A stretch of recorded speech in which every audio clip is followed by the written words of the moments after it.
Hey guys, it's Granton here. Today I'm going to bring us back to the CD collection for a second CD update. So I was out of town for over a week, and in that time, some new CDs came in the mail. And I'm also going to show off some CDs that I have that I got after the CD collection update 1. And before you ask, no, this channel is not going to be just dedicated to the CDs from now on. I know I've really been focusing on that lately, but it's really just I've been collecting CDs for a while now, and I really like them, and I like sharing updates, and I want some stuff to hold you guys over until some more big stuff comes out. We got some big stuff in the works. Hopefully General Stickler can continue soon. I know that's been on hiatus for a while. I got a new really ambitious short film coming out, and it's gonna look a lot more higher quality, more professional, because I'm doing this with a film class, so it'll look really nice.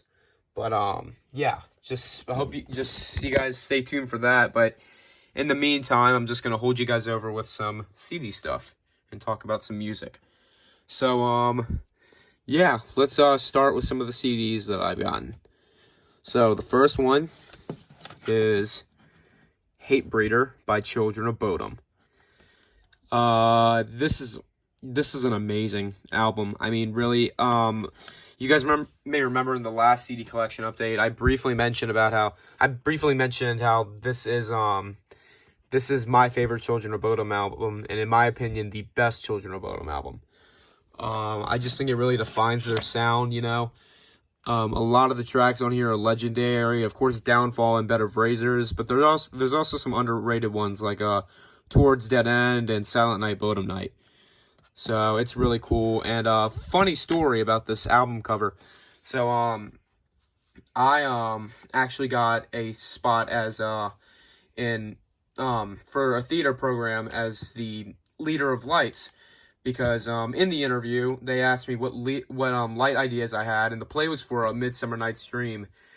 And I showed them this album cover and said, could we do a sky like this? And that was my main idea I had that I proposed to them. And yeah, that helped me get a spot for lights. But so this album has played a important role in my life a lot. So it's one of my favorite albums of all time. What else do we have? It's new. All right, here it is. Next up, Aqualung by Jethro Tull. Jethro Tull is, in my opinion, the #1 most underrated classic rock band of all time.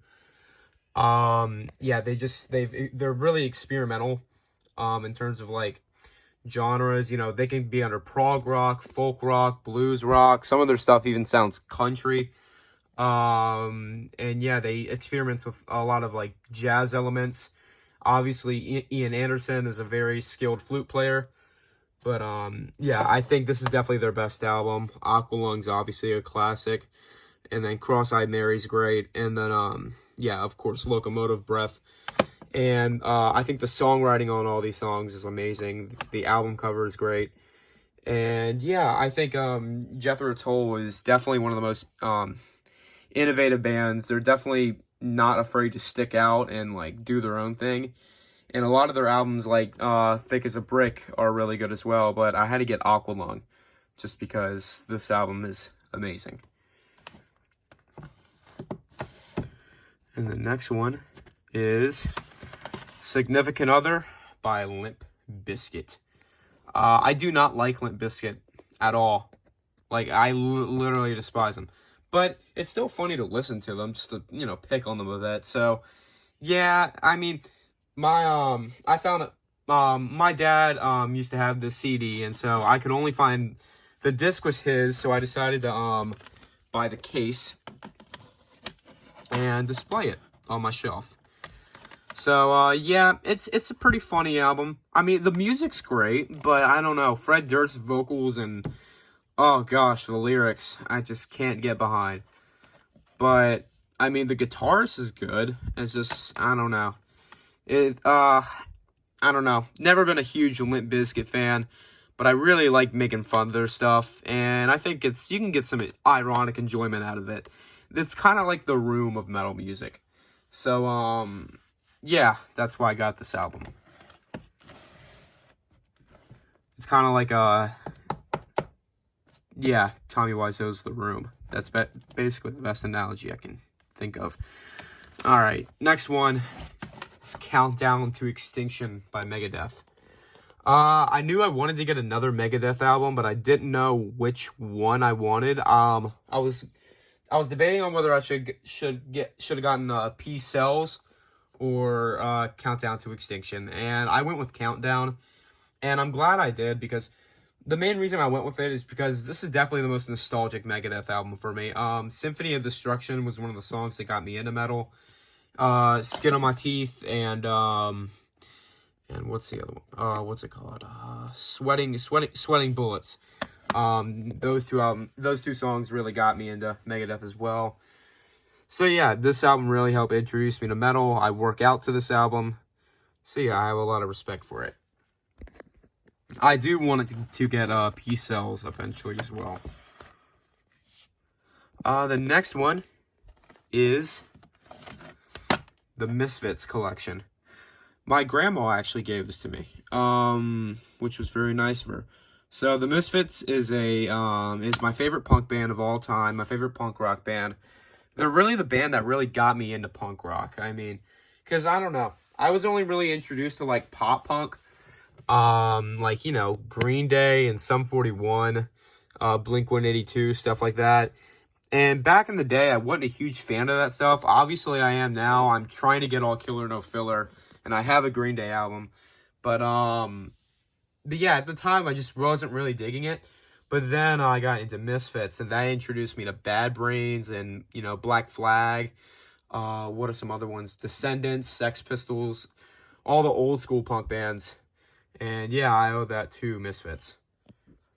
And sorry for the weird light.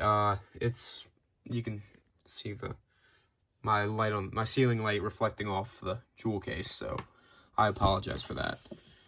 But yeah, I wanted to get one of the Michael Graves era Misfit CDs, you know, American Psycho or Famous Monsters, specifically Famous Monsters, but that album cost a fortune on CD. I mean, I could sell probably these first 10 CDs on my shelf and still not have enough to afford Famous Monsters. So I decided to go with some old school Glenn Danzig era Misfits, and you know, that's probably maybe the best era of Misfits. I don't know. I like Michael Graves era as well. I like the Michael Graves era, but I don't know. There's something more raw about the Danzig era.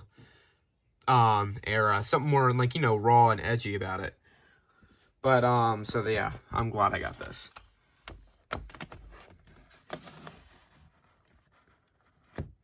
Next one is Vulgar Display of Power by Pantera. Yeah, there's not really much I can say. I wanted another Pantera album, considering, you know, Pantera is one of my favorite bands of all time. And I already had Cowboys from Hell, but I decided, you know what? I'm a huge fan of a lot of the songs on Vulgar Display. You know, of course, Mouth for War. Warner's on Southern Trendkill. You know, and obviously Walk's a classic. That's another song that got me into metal. Effing Hostile was great. So yeah, I really had to get this album just because it's, you know, I love the album cover, first of all. It's amazing. But and yeah, this was one of the albums that really got me into metal. I remember I was introduced to Pantera from watching old ECW matches, because Walk used to be Rob Van Dam's theme song, and yeah, I've been a fan ever since. I might get other Pantera albums. I might get Far Beyond Driven. If I want to continue, I might just get all 5 of the you know, groove metal era Pantera albums. I'm probably not going to get any of the older, like, glam metal era ones, like, you know, power metal and the ones before that. But yeah, I might get you know, Far Beyond Driven, Great Southern Trendkill, and oh man, what's the last one? Reinventing the Steel. But yeah, I'm glad I got these two right now, though. All right, coming down here, we got Rage Against the Machine, self-titled. This is great. I mean, Rage Against the Machine is another band I used to not really be into, but then just because I really labeled them as like another another new metal band. But this band actually helped me get into new metal. You know, I was always a Slipknot fan and a System of a Down fan, but like they never really introduced me to like, you know, the rap rock new metal style. And I know Rage Against the Machine isn't exactly new metal, but they definitely influenced it. And I couldn't really get into like Korn or anybody like that. But once I started listening to like Rage Against the Machine, that really helped me out. And yeah, they're definitely one of the angriest sounding bands I've ever heard, which makes sense considering how politically driven their music is. Which is, you know, sometimes, you know, it can be a good thing, you know. But they're definitely speaking their minds in their music, and that's good. But they definitely really sound angry in their music. But you know, if you got to get a point across, you got to get a point across. But yeah, nonetheless, I love Tom Morello's guitar playing. But yeah, this is a great album. I might get some other Rage Against the Machine albums. I might get what's it called? Is it the Battle of Los Angeles? The Battle for Los Angeles? Whatever one that one is. It came out in like '96, I believe. I would like that one as well. But I don't know. It's not on my watch list right now, though. Just the idea.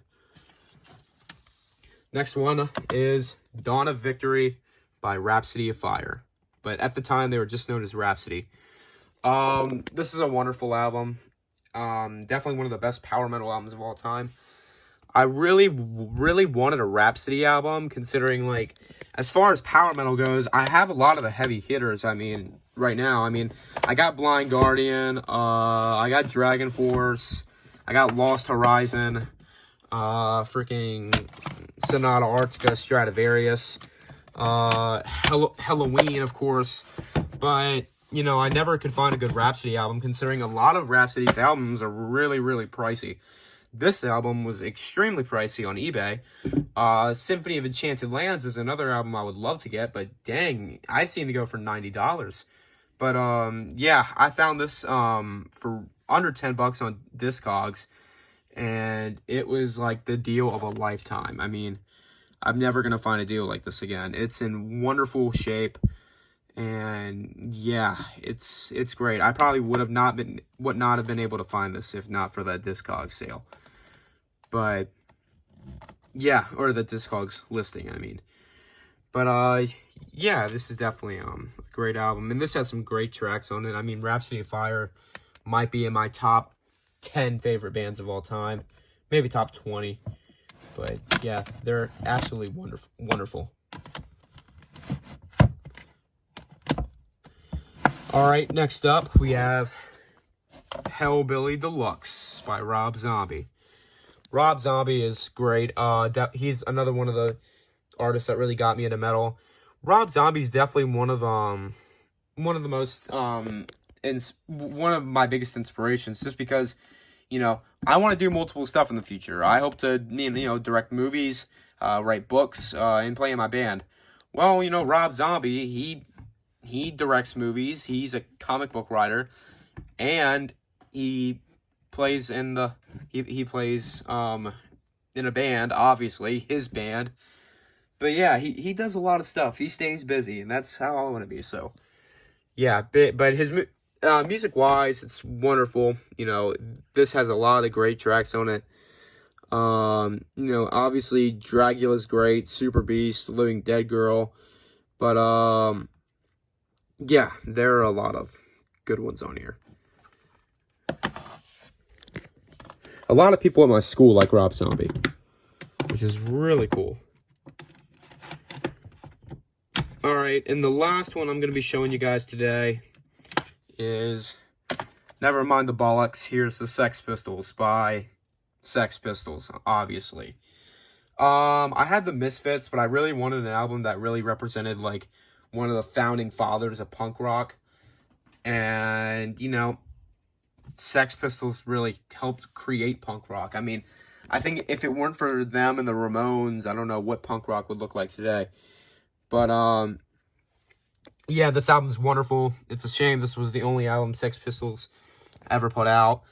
But, you know, if you're able to stay relevant, like, over 40 years later, with just one album, that's really saying something about that album. That must mean that album was really good. If your band only put out one album and then disbanded shortly after that, but you're still, you know, hailed as one of the greats to this day, that means you must have done something right with that album. Kind of like Temple of the Dog with Chris Cornell. But yeah, this is great. It has a lot of great songs on here. Okay, that's the collection update. I'm looking through, seeing if there's anything I may have missed on accident. Nope, I think that's it. Sweet, okay. I have, Facelift by Alice in Chains coming in the mail. And I got Abbey Road by the Beatles coming in soon, so those will be in the next collection update. As far as stuff I'm looking for goes, I'm still looking for Trash by Alice Cooper. Twilight of the Thunder God by Amon Amarth is high up on my want list. Still looking for that Nordland 1 album by Bathory. And I'm not going to get any other black metal albums, because I do not like black metal. And Nordland 1 really isn't a black metal album, it's Viking metal. But, yeah, but I like Bathory, kind of. They're a good band. What are some other ones I'm looking for? Weezer's Blue Album is another one I'm looking for. I might get Practice What You Preach by Testament soon, and if I get that, that means I probably have to get an Exodus album to go with that. Probably Fabulous Disaster, because I just want, like, the 6, I call them the big 6, because obviously you got the big 4 thrash, plus Exodus and Testament. So I want one album from all 6 of those bands. And, what's something else I'm looking for? Super Unknown by Soundgarden. That out of the big 4 grunge bands, Nirvana, Pearl Jam, Alice in Chains, Soundgarden, I do not have a Soundgarden album, and it really irritates me. So, because I love Soundgarden. So, yeah, that's definitely going to be the one I am going to get. But yes, yeah, I'm definitely going to keep a lookout on those soon, and they will get added to the collection, and I'll display them in some coming updates. But yeah, so yeah, just some stuff coming up on the channel. The short film, which I'll release a trailer for before I release it. Definitely some more skits coming as well. I've been in a tough spot as far as, like, making videos go, just because of school and stuff like that. But in theater, but now that, I mean, my season in theater is kind of wrapped up for this year. And, you know, we're in the final quarter of school. So hopefully in the coming 2 months, you guys will see a lot more content. But yeah, I hope you guys have enjoyed. And, yeah, just stay tuned for the new stuff, and I hope you guys enjoy that when that comes out as well. But, yeah, I'll see you guys.